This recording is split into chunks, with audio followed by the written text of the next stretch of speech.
Okay, so now we get to our gospel passage, which is the very familiar scene, which comes from Matthew chapter 2. Matthew chapter 2, verses 1 through 12. The very familiar scene with the Magi visiting Jesus um, as they come to worship the newborn king, which they say. So here we go. When Jesus was born in Bethlehem of Judea in the days of King Herod, behold, Magi from the east arrived in Jerusalem, saying, "Where is the newborn King of the Jews? We saw his star at its rising, and have come to do him homage." When King Herod heard this, he was greatly troubled, and all Jerusalem with him. Assembling all the chief priests and the scribes of the people, he inquired of them where the Christ was to be born. They said to him, "In Bethlehem of Judea, for thus it has been written through the prophet, And you, Bethlehem, land of Judah, are by no means least among the rulers of Judah. Since from you shall come a ruler who is to shepherd my people Israel." Then Herod called the Magi secretly and ascertained from them the time of the star's appearance. He sent them to Bethlehem and said, "Go and search diligently for the child. When you have found him, bring me word, that I too may go and do him homage." After their audience with the king, they set out, and behold, the star that they had seen at its rising preceded them, until it came and stopped over the place where the child was. They were overjoyed at seeing the star, and on entering the house, they saw the child with Mary his mother. They prostrated themselves and did him homage. Then they opened their treasures and offered him gifts of gold, frankincense, and myrrh. And having been warned in a dream not to return to Herod, they departed for their country by another way. Okay, beautiful. So many good things going on here. So first, just Matthew just kind of is recounting, right? So when he was born in Bethlehem of Judea in the days of King Herod. So King Herod, this is an important figure because, of course, we know at the time of Jesus that the people of Israel are ruled by the Roman Empire. So they're occupied by the Roman Empire, who rules over them, who imposes taxes upon them. You know, we hear about this, about people coming and testing Jesus about whether it's lawful to pay the tax or not. And Matthew, you know, is a tax collector. There's other disciples who come and follow him who were formerly tax collectors. This is an accusation against the Lord, is that he eats and drinks with sinners and tax collectors. So we know that this is a common thing, or a regular thing, that the people are just familiar with. And King Herod then is set up as a king, but he's not the rightful king. So we know this actually from the Gospel of Luke, that Joseph is of the house of David. So Joseph actually is in line for the Davidic kingship. But there's no kingdom in Israel anymore, at least among the Israelites. It's the Roman Empire. So the Roman Empire gives them a king, who is King Herod. But King Herod, the problem is not fully Jewish. He's like a half-blood. So they set him up as something of what we could call a puppet king. So not, just kind of there so that they can continue doing what they're going to do and kind of control him in some kind of real way. So being a half-king or a not really real king, you could imagine any threat to his rule, any threat to his power is going to cause him some consternation. It's going to cause him some problems. And that's why it says in the gospel that when, after the Magi reveal to him why they've come, it says when he heard this, he was greatly troubled, and all Jerusalem with him. All Jerusalem with him. Why all Jerusalem? Because it's very well known that Herod was not only like this fake king, but he was incredibly insecure about his rule. He was always on the lookout for threats to his kingship. So he would kill people, sometimes even members of his own family. He was brutal. He was a tyrant. He would kill, like, sometimes his wife, his kids, because they were afraid, or he was afraid, that someone was going to try to take his throne. So not only is he greatly troubled, but because he's greatly troubled, then all of Jerusalem, in other words, all of Jerusalem's like, "Oh no, please don't take this out on us. We didn't do this. So like they themselves are in anxiety. So that's a big deal. Okay, so the Magi, who are these Magi? These people who come from the east. In fact, so one commentator I listened to, he suggested that these were probably not kings, actually. We have this song, "We Three Kings of Orient Are," probably not kings, or at least not kings in the way that we would think of kings. And for that matter, it doesn't list how many there were. We associate three kings because they gave three gifts, but it doesn't actually say how many there were. And it's not wrong to suggest that there were three. It's just not, you can't point to the Bible and say, "See, the Bible says there are three." because the Bible doesn't necessarily say that. The tradition, I guess, which is like a lowercase t, it's not something we have to believe, is that there were three. But anyway, so that's, I think, a fascinating thing. So they come from the east, and they say, what? Where is the newborn King of the Jews? We saw his star at its rising and have come to do him homage. Another translation, it says, we have come to worship him. So we saw his star. What is this star? So again, I've listened to a couple of different commentators in the last few days, and they all seem to suggest that it's unclear what the star is. So it may be one of the stars in the heavens, in the skies. And I mentioned in the last video this BethlehemStar.net. I haven't yet watched it, so I don't know what that is yet. Others suggest that it could be a spiritual or something of like a sacramental star. This star that is like a supernatural phenomenon that the Lord just causes to appear so that it leads them to the very place where they end up being. But what we could say is that this star is in fulfillment of a prophecy, the prophecy of Balaam, which is found in the book of Numbers, chapter 24. Verses, it looks like 17 through 19 is what I've got written here.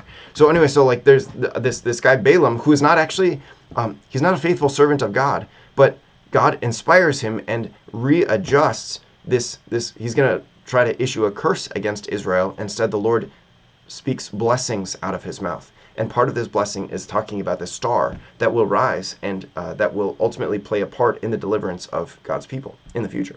So anyway, so that's another really cool thing. Okay, now something that I think is fascinating. So King Herod is the king of Israel.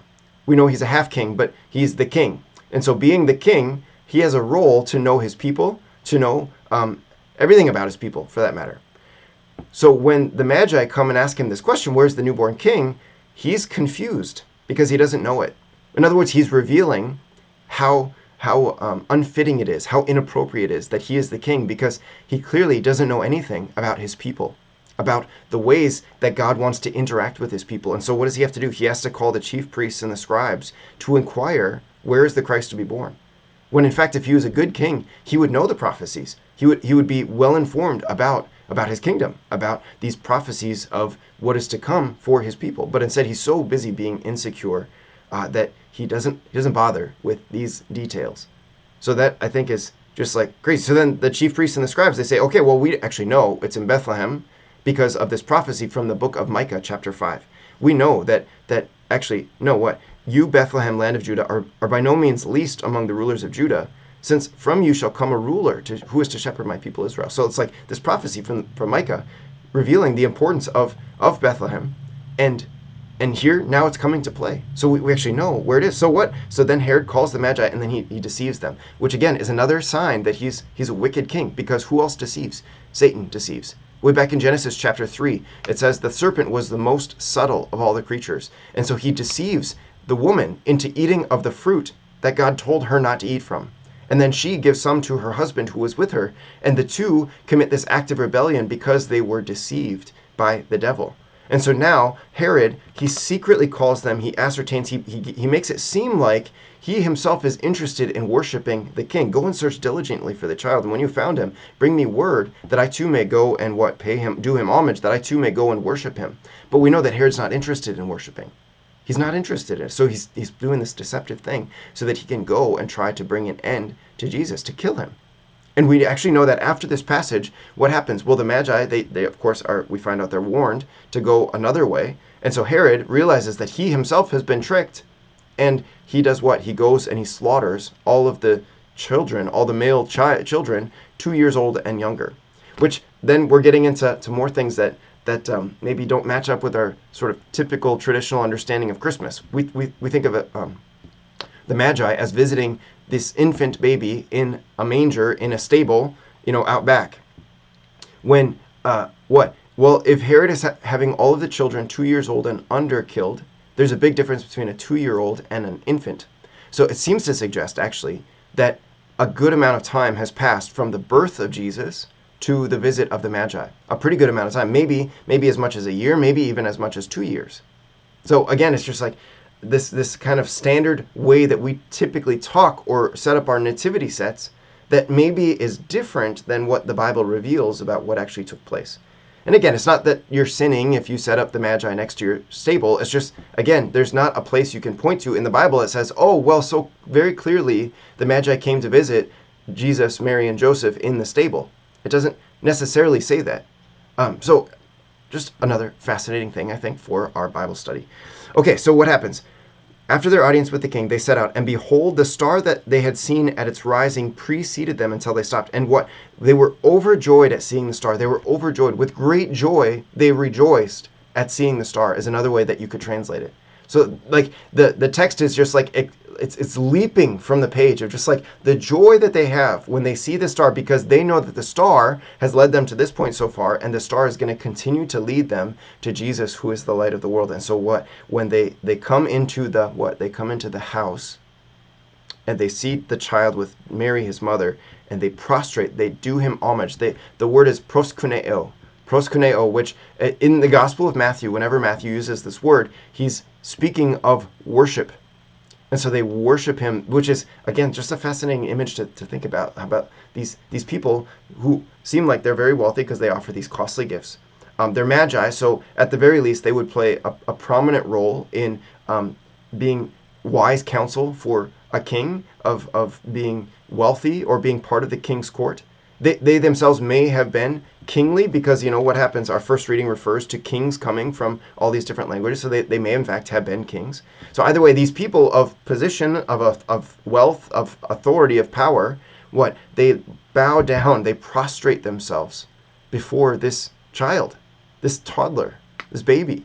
It's like fascinating, so fast. And then they give him these costly gifts of gold, frankincense, and myrrh, which in so many ways are fulfillments of what we saw in our first reading, as well as in some other passages in the Old Testament, where they're giving these gifts, these costly treasures, it says, which spiritually speaking, so just practically speaking, these gifts, they're practical. They're not really practical, actually, because they point to expensive treasure things. But spiritually, the church has oftentimes applied different meanings to them. The gold symbolizes the royalty of Jesus. The frankincense, which you would offer in liturgical service, it symbolizes the priestliness of Jesus.